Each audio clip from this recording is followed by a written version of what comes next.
What's up, YouTube family, and welcome back to the channel. Today we are talking about confidence, and y'all, I mean real confidence. Not just feeling good here or there. I mean confidence that lasts, confidence that is going to take you through the highs, the lows, and everything in between throughout your life.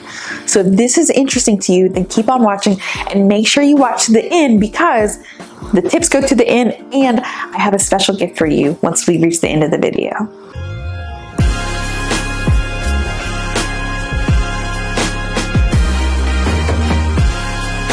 If you're new here, my name is Chloe. Some people know me through my viral TED Talk. Other people know me through having led over $2 billion in entrepreneurial work for disadvantaged communities. You know me here as someone who's on YouTube who shows up because I care about you. I want you to live a life that is full of a healthy you, of having generational wealth that you build, and a life full of service to others, because that truly, in sum, leads us to fulfillment. So if this sounds good to you, you have found the right community, and I am so glad you're here. Now, in today's video, we're talking about real confidence.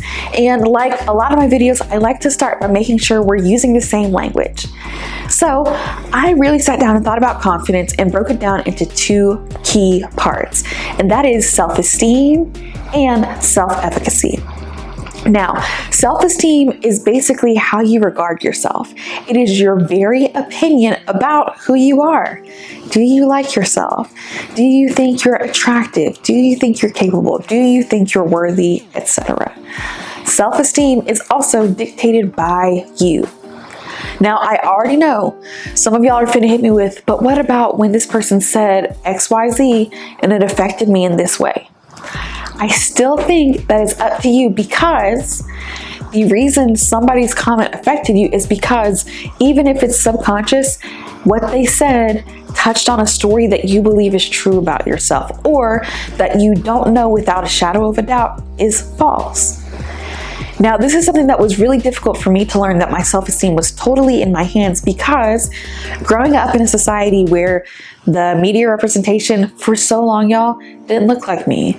It didn't have examples for me to look to. I am a sensitive soul, so when people said things about me or to me, I felt like it affected me, and it did.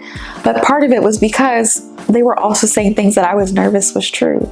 And talk about society and culture, I didn't necessarily have examples that I could look to outside of my family, of course, that could show me a different way. So let's just also shout out to Rihanna for healing my self-image. Shout out to all the women who was out here trailblazing. And I hope that as a friend to you on the internet, I can be someone in your corner who says you can choose differently. So that's the definition of self-esteem. Now, self-efficacy is basically how much you believe and how much you prove that you can do what you set your mind to. It's your own measure of integrity, both with your word, your actions, your thoughts, what have you. It's how you operate.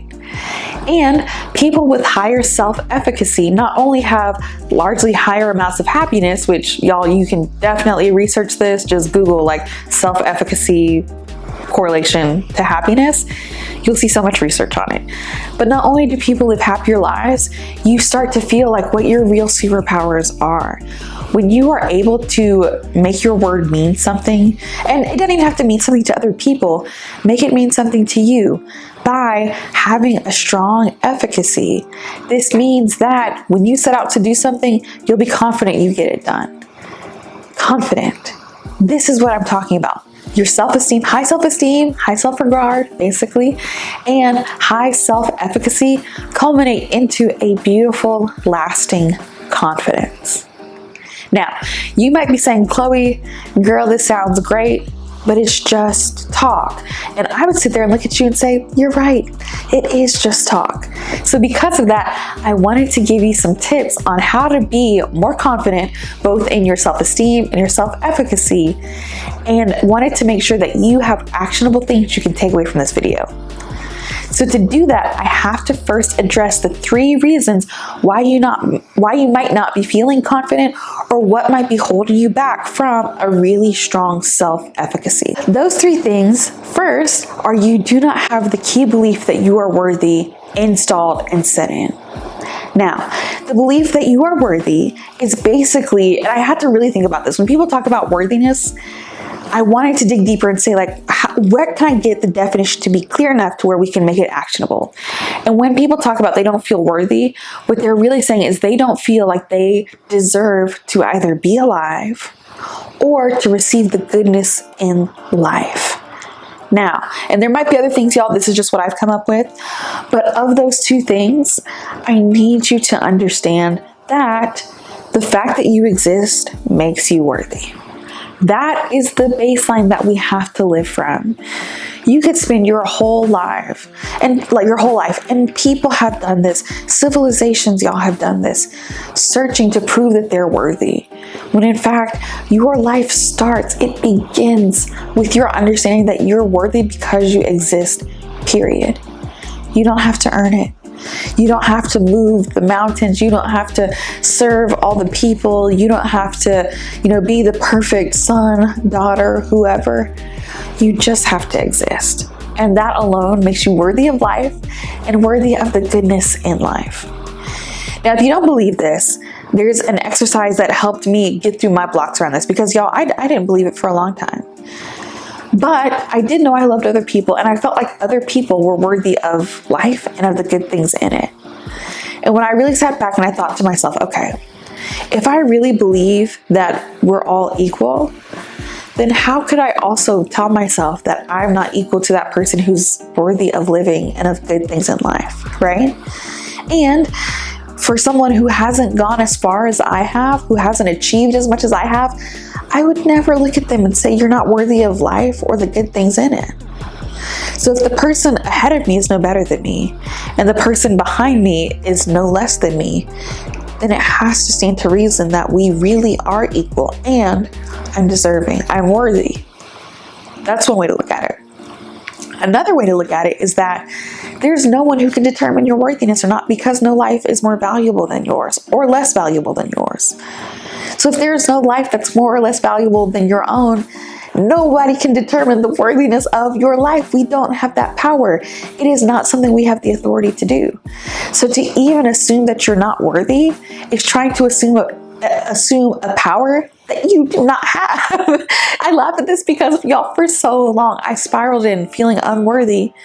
And then when I realized it's not even my authority to say if I'm worthy or not, it was just like, oh my goodness, I've spent my wheels chasing something that was never even up to me. I offer this to you guys to say that if you do not feel worthy, one, remember, it's not even up to you to decide. It is just a fact of life. It's just a law of nature. So it stands to reason that if you are worthy of living and of good things in life, we got some work to do to turn this life around, to chase your dreams and to make them your reality. And of course, that stems from confidence. This is why I believe that believing you're worthy is the first step to building a real confidence, better self-esteem, and better self-efficacy. Now, the second reason you might not feel confident is because you have not taken action. And you're like, what? Girl, what does that mean? What I mean is you have these goals or expectations on how your life is supposed to be. There's a story that you tell yourself.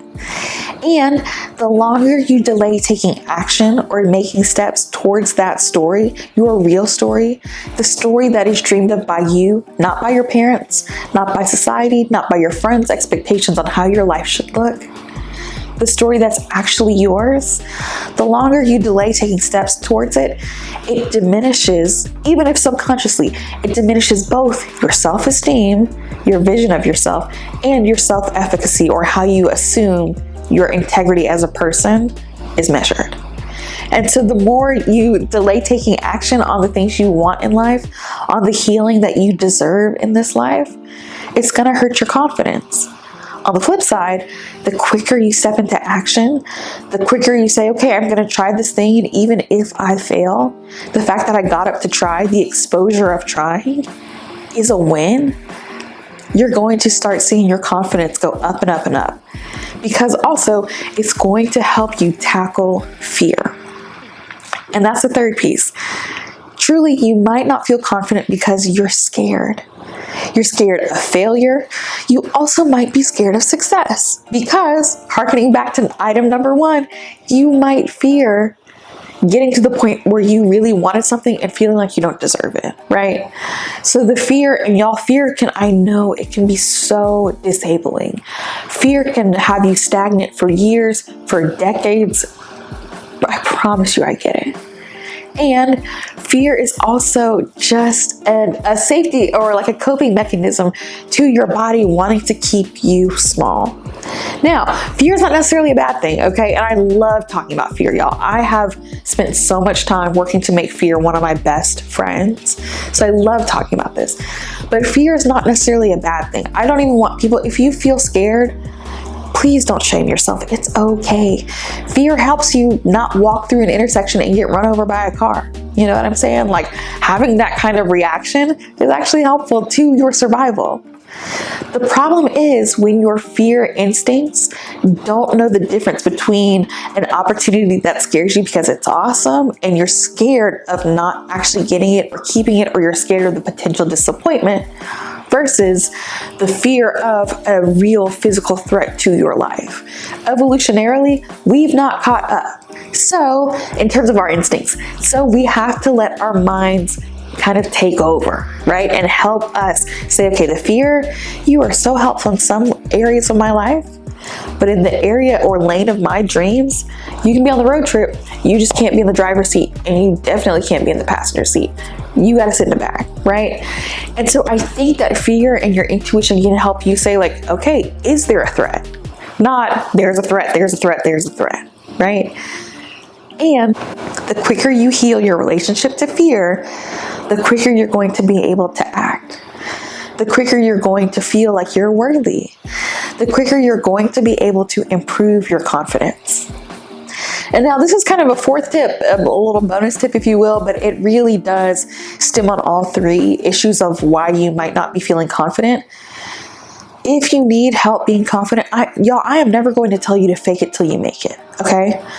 It is okay to keep this to yourself. That does not mean I'm telling you to fake it. It also doesn't mean I'm telling you to repress it. If you're not feeling confident, what I want you to do is understand that, 1, you're the one who's going to fix this. It's not going to be your lover. It's not going to be your partner. It's not going to be your family. It won't even be your therapist.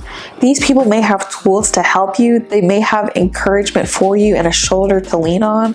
But at the end of the day, your self-image and your confidence in your ability to do the things you want to do, they all come from you.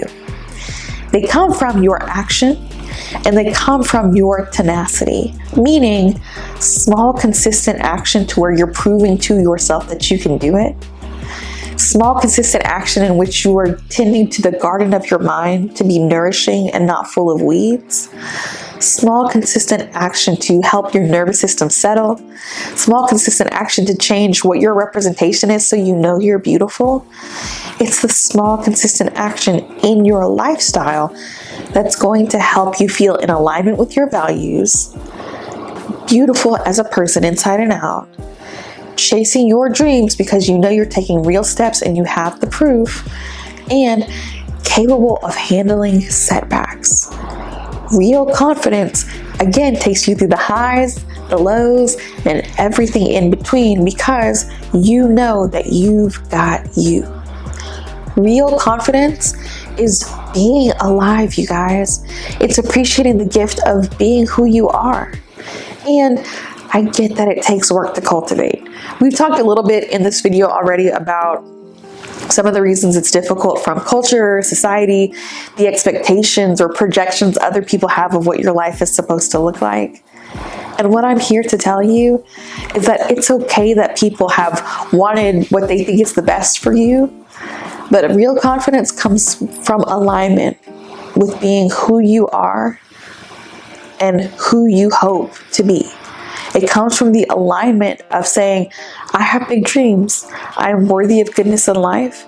And through my consistent action, I want to make those dreams my reality. And I'm going to be working on cultivating a healthy self-esteem, which I can do through effort. So, If you are interested in anything else, y'all, I love talking on this, leave a comment down below. Ask a question, say what it is that you would like support on, and I'm going to be happy to jump in the comments and help you however I can, right? And you guys, because y'all are truly so thoughtful, some of your questions might be so good that they prompt another full YouTube video. So if that happens, I'll definitely let you know in the comments, and I'll shout you out in the new video because it's a dialogue. And with that, you guys, that is going to wrap up our video for today. But wait, of course I have a gift for you. So many of you, especially after my TED Talk, asked like, Chloe, can you mentor me? Or after I landed Forbes 30 under 30, people were like, please teach me how to do this. And you guys, it's literally why I'm on the internet. This is the only reason I'm on the internet. So one, thank you for asking. It really is an honor that you would want to learn anything from me. And two, I've got you. Head to the description bar down below, and I have laid it all out on how you can get mentored by me every single week on a daily basis for free. So check that out. This is my gift to you. It truly is the only reason I show up on here. And you guys, I am just sending you so much love for yourself, and the encouragement that if you don't feel love for yourself, please don't judge yourself. It's totally okay, one. And two, you've got this. I am here to help you. You've got you. Therapy's awesome. Y'all know the drill. So I hope today's video was helpful, and I will see you in the next one. Bye.